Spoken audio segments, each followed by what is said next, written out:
You've seen me, and you've seen Jonathan Williams, and watched that a couple of times. It's going to take a while to sink in. Things you have to understand. It's bankruptcy. Tioga is bankrupt. They have this process, ABC, assignment of benefits to creditors. Basically what that means is California's got these problems. They don't want the courts clogged. You have a bunch of people going bankrupt. So what they have is this process, and other states have it too.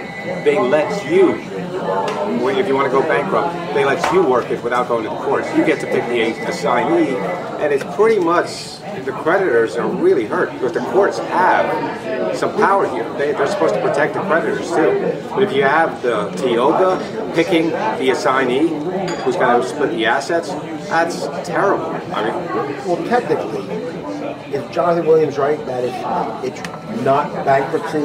Since you're saying ABC assignment, it's bankruptcy. It is bankruptcy. I mean, in summary, he said it wasn't going to court, and that's the process they have. He said not going to court. He said there is no bankruptcy. What?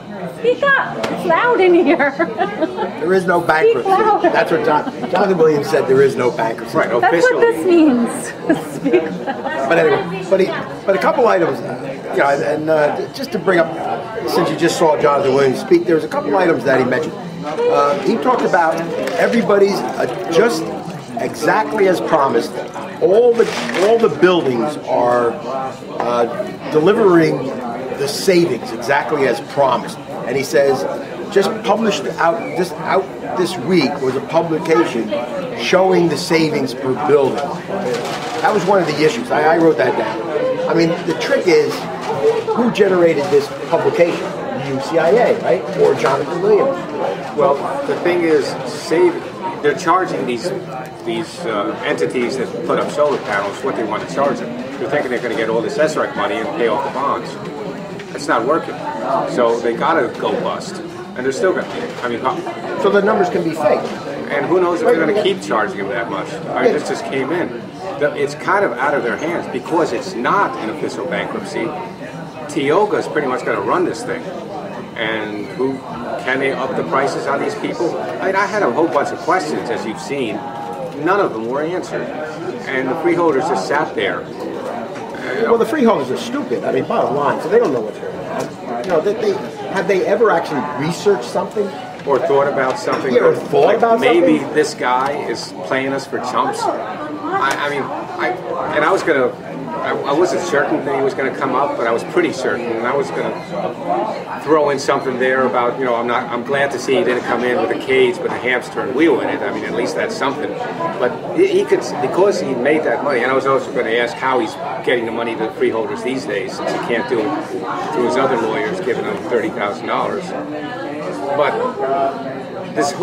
the freeholders can be sold anything. This guy pays their campaign. He and the UCLA pay for this. So he could do anything he wants with them. And he is. All he has to do is put just anything. He could just say words. So Jonathan Williams is publishing this document that shows all the savings that these buildings are getting. I don't know. It may be Gable Associates, or maybe somebody else. He doesn't have to do it. He could pay someone else to do it for him and make it look official. But the numbers are fake. But the numbers have to be fake. If bonds are going to default. Yeah, if they're in such financial problems. Right. And you know what? He actually said, there's a contradiction here. He kept saying no bankruptcy, and yet he says the sale of the portfolio and the program. So somehow there's going to be a sale of the program. And so obviously somebody's bailing out. That's Tioga. And another thing to consider is this is a win-win situation for Dakotas. They've gotten $900,000 so far. This kind of bankruptcy procedure that's not called a bankruptcy, that's more negotiation and all that, put a guess on it. Is that another $500,000 he's going to get out of this? And again, it's my money, so I can blame him, but that's what they're in there. Dakotas is in there to make money. And they've been doing it very well. It's worked out well for them. But the freeholders aren't there to make money for Dakotas, in theory. But that's the way our system works. If Dakotas makes money, they can contribute to their campaigns. It goes round and round. Another item he said, right near the end, he said something about there's still a $4 million guarantee from the sale to bolster the ongoing operations. This should continue the project. So basically, whatever the problems are, at least they're going to get some kind of $4 million shot, which is a guarantee from Tioga, probably. And that's what's going to keep the operations afloat until they figure out what's going on. So they can guarantee payments out of this $4 million. I don't know how long that's going to last, but hopefully it'll tide them over this turbulent time with bankruptcy, so they don't have to admit they're having problems. But they are going to experience, but they don't have to admit it. Yeah. $4 million later, hopefully they're back on the sound footing. And the SREX, maybe the SREX would be $250. You have to look at the cost benefit. No, it's gone. Tioga can see. I mean, Tioga is smarter than they know what's coming down, and they decided just to bail. This was a good time for them. It's a business decision. What the trick was when they were discussing it and voting it on the resolution, it was Tioga LLC, and yet you uncovered that actually it was Tioga Union County LLC. So where we thought they were going directly with Tioga, the main company, it turns out to be just that little shell company, much like Morris County. Yeah, Morris County. Well, it's the same thing. But they didn't mention this shell company. They didn't mention it at all. They kept mentioning Tioga LLC as the parent company. Well, what I was thinking was that these little shell companies would go bankrupt. Which is easy. But Tioga, the whole thing, that's just destroyed. I don't wonder how Morris is taking this, if they're taking this more seriously. Yeah, Morris. But again, this is pretty big stuff. $10, $15 million down the drain. And the freeholders, questions? No. They just stick this in there just because it was probably a legal requirement.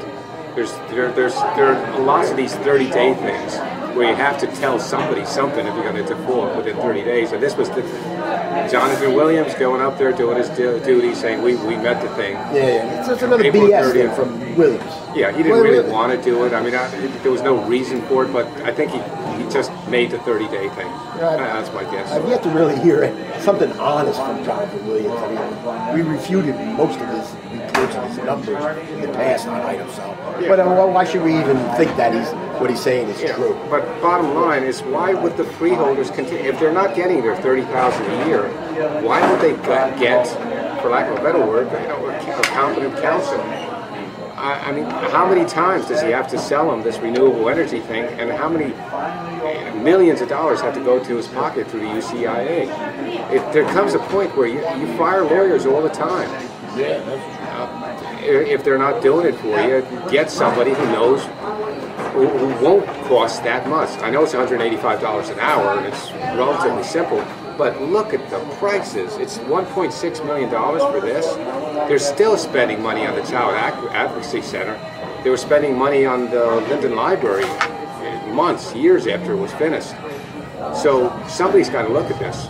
Actually, they did look at this in Ridgefield, New Jersey, and Dakota settled for some, their bills were inflated in Ridgefield. They didn't admit, but somebody's got to look at this, and they've got to bring in a counsel that can pull them through this, because Dakota's got them in this situation, and they're supposed to get them out. You're saying someone's got to look at it. Who? Maybe they know. Maybe they look over the donation list. Maybe there's a lawyer who donates who knows what they're doing. The freeholders who voted for this are all leaving. They're almost all gone. And are they the ones that are supposed to get somebody to look over it? The same people, or they're replacing it with the same ciphers.